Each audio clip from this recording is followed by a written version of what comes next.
ಇನ್ನು ವಂದೇ ಮಾತರಂ ಗೀತೆಗೆ ಕಾಂಗ್ರೆಸ್ ನಾಯಕಿ ಸೋನಿಯಾ ಗಾಂಧಿ ಅಗೌರವ ತೋರಿಸಿದ್ದಾರೆ ಎಂದು ಆರೋಪಿಸಿ ಬಿಜೆಪಿ ಯುವ ಮೋರ್ಚಾ ವತಿಯಿಂದ ಬೀದರ್ನಲ್ಲಿ ಪ್ರತಿಭಟನೆ ನಡೆಯಿತು. ಕಾಂಗ್ರೆಸ್ ಕಚೇರಿಗೆ ಮುತ್ತಿಗೆ ಹಾಕಲು ಬಿಜೆಪಿ ಯುವ ಮೋರ್ಚಾ ಕಾರ್ಯಕರ್ತರು ಯತ್ನ ನಡೆಸಿದರು. ಪ್ರತಿಭಟನೆಯಲ್ಲಿ ಬಿಜೆಪಿ ನಗರ ಘಟಕದ ಅಧ್ಯಕ್ಷ ಹಾಗೂ ನಗರಸಭೆ ಸದಸ್ಯ ಶಶಿ ಹೊಸಳ್ಳಿ ಮಾತನಾಡಿ, ವಂದೇ ಮಾತರಂ ಕೇವಲ ಗೀತೆ ಅಲ್ಲ, ಸ್ವತಂತ್ರ ಹೋರಾಟದ ಸಂದರ್ಭದಲ್ಲಿ ಕೋಟ್ಯಾಂತರ ಭಾರತೀಯರಲ್ಲಿ ರಾಷ್ಟ್ರಭಕ್ತಿ ಮತ್ತು ದೇಶಾಭಿಮಾನದ ಭಾವನೆ ಮೂಡಿಸಿದ ಮಹತ್ವದ ಗೀತೆ ಆಗಿದೆ.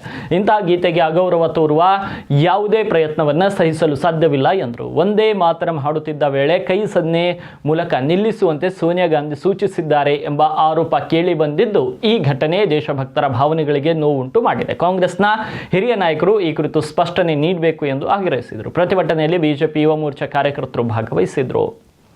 80ನೇ ವರ್ಷದ ಸ್ವಾತಂತ್ರ್ಯ ದಿನಾಚರಣೆಯ ಆಚರಣೆ ಸಂದರ್ಭದಲ್ಲಿ ಯಾವ ವಂದೇ ಮಾತರಂ ಗೀತೆಯನ್ನ ನಾಡಗೀತೆಯನ್ನಾಗಿ ಇಡೀ ದೇಶ ಆಚರಿಸ್ತಾ ಇತ್ತು, ಅಂತ ವಂದೇ ಮಾತರಂ ಗೀತೆ ಹಾಡ್ತಿರುವಂತಹ ಸಂದರ್ಭದಲ್ಲಿ ಕಾಂಗ್ರೆಸ್ನ ಅಧಿನಾಯಕಿ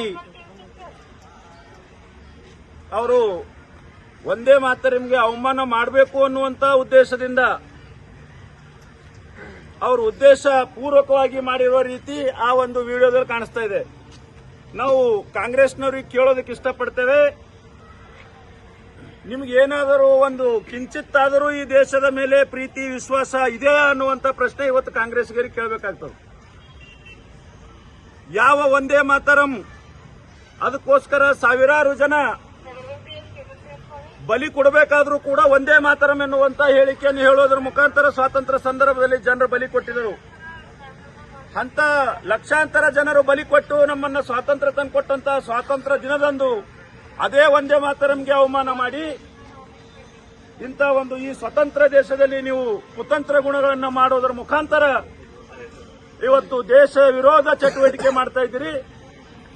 ನಾವು ಕೇಂದ್ರ ಸರ್ಕಾರಕ್ಕೆ ಮನವಿಯನ್ನು ಮಾಡ್ತೇವೆ, ಮೊನ್ನೆ ಸಂಸತ್ತಿನಲ್ಲಿ ಯಾವ ಬಿಲ್ ಪಾಸ್ ಆಗಿದೆಯೋ, ಯಾರು ವಂದೇ ಮಾತರಂ ಗೀತೆಗೆ ಅಪಮಾನ ಮಾಡ್ತಾರೋ 3 ವರ್ಷಗಳ ಕಾಲ ಕಠಿಣ ಕಾರಾಗೃಹ ಶಿಕ್ಷೆ ಇದೆ ಮತ್ತು ದಂಡ ಕೂಡ ಈ ದೇಶದ ಸಂವಿಧಾನ ವಿಧಿಸಿದೆ.